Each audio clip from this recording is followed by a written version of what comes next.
This video will help you get more ranked wins. It will help you climb to a higher rank and will help you rack up better season pass rewards. It won't help you get a girlfriend, but that's because I cannot perform miracles. And I know what you are thinking, this guy's in gold, how is he in any way qualified to give advice?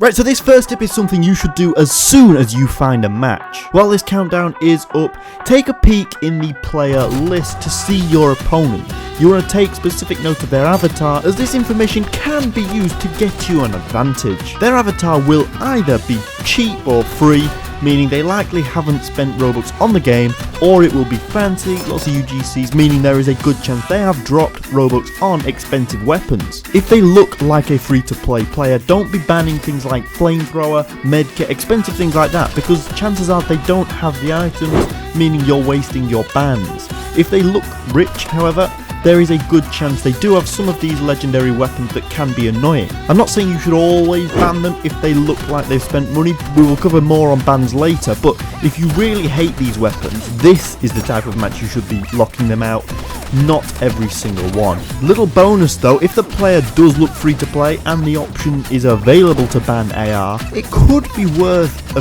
punt. Now, don't ban it if you use it obviously, but sometimes you can force your opponent into using a trash primary by doing this, but I will just say it is risky and a scumbag move, so just bear that in mind as an option. Right, the next tip comes with a truth bomb. You will lose matches, quite a lot if you're me, but that's just part of the game. Sometimes you will simply be matched against a nerd. Simply put, this can't be helped.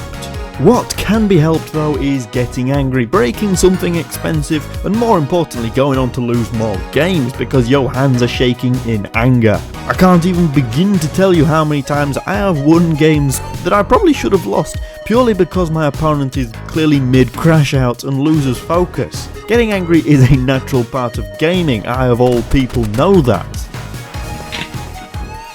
But the truth is, it has never ended well. So save your win rate and the more delicate parts of your setup, and I suggest you set a limit. Personally, I really don't like ranked, so as soon as I lose, I sack it off. But if you like to grind it for a little bit longer, you should say something like 2 or 3 losses in one session, call it a day after that, because beyond then you're in the danger zone and nothing good will come from carrying on. Right, this next tip is actually very smart, which makes me think I didn't necessarily come up with it, but I haven't seen any other guides talking about it. If possible, wait for your opponent to make their bans first. Now obviously in the maps, picking second essentially means you choose between one of 2 maps, but more importantly, doing this strategy in the weapons banning stage. If they pick first, you have a big advantage. Firstly, it gives you a clue as to what they are going to be playing. If they ban katana, chances are they're not playing flamethrower, more likely to be using sniper or AR. This allows you to ban one of those weapons if you want, or you can play a loadout that counters what they clearly want to use. Either way, you have the advantage. Incidentally, it also means you won't accidentally ban the counter to their loadout yourself, which can be annoying. What they can also achieve is they might ban something that you would have also banned. Say you hate katana and would usually pick that to be locked out, they might do it first, meaning you can choose an extra 2 things you don't like rather than just one. Now there is always a cut-off point, you don't want to let the timer run out completely and ban nothing, but the start of every match should be a game of chicken. Who can wait the longest before picking an item, and if you win that game of chicken, you've already won the mental battle. Up next is a cheeky little strategy that I'm pretty sure I did come up with, and I know that because I don't have any concrete proof it works. Well, I mean, other than the fact that last season I did this on a free-to-play account, won 9 out of 10 of my placement matches and got a higher rank than my main account in which I've spent loads of money. If a game is not even remotely close, meaning you are either going to win or lose 5-0, you can do some little things to try and trick the matchmaking into giving you an easier opponent in the next match. If you are confidently winning, and I cannot stress this enough, confidently, you can throw a few matches, let them kill you 2 or 3 times, opposed to winning 5-0. This makes the algorithm think that the match was close, so they put you against more people like that in the future, letting you rinse and repeat the process. Obviously a coin has 2 faces. If you do go down by 3 points, deep down you know the other player is simply better, you could keep playing. Maybe you would lose 5-1, 5-2, or you could let them 5-0 you with you dealing very little damage. This tells the algorithm that they were miles out of your league, so the next match should be easier, theoretically. As I say, I don't know for sure how they matchmake. I can't be 100% certain this is how it works, but if you do it right, realistically it can't hurt. The audio is being recorded separately to the gameplay, but I can guarantee what you are watching is me doing exactly this. Alright, back to talking about loadouts. They are very important after all. Now we are assuming various items have been banned. They are now irrelevant. Alright, I sometimes see people start losing, not by a massive margin, maybe 1 or 2 points, and the biggest mistake you can make in this scenario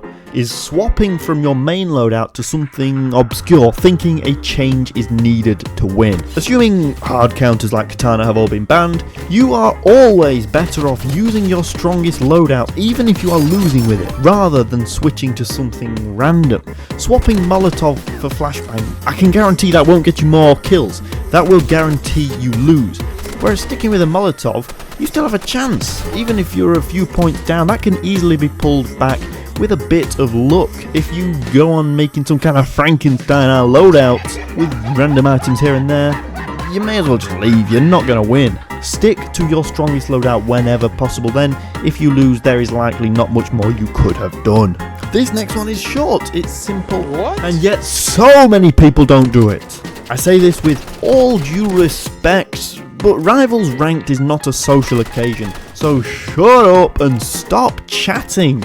Now I say this partly because it annoys me when people talk, just as a general rule, but this video is about advice for you guys watching, so if you use chat, 2 things happen. Firstly, you'll probably lose a few seconds at the start of each round because you're typing some kind of Shakespeare novel in the chat. This means your opponent could be anywhere on the map, maybe even dealt a little bit of damage, which means you're almost certainly cooked, but really before the games even began. Also, should you manage to get that novel miraculously sent, they can now see exactly where you are on the map, because there's a great massive text box above your head. I'm assuming these chats are either toxic or you whining about katana. That's the only thing I see people talking about. But neither of them are helpful or necessary. Close the chat as soon as the game starts and do not open it until you cop that W. Next up, if you are gold or below, you get 1 free match every day with an elo shield, meaning even if you lose, you don't lose any rank. So if you are like me and sort of would like a good rank, but actually grinding is a simply miserable experience, hop on, play 1 game every day and leave it there. You'll win some, which gives you elo, and you'll lose some, which loses you absolutely nothing. So over time, you will rank up with 0 stress involved.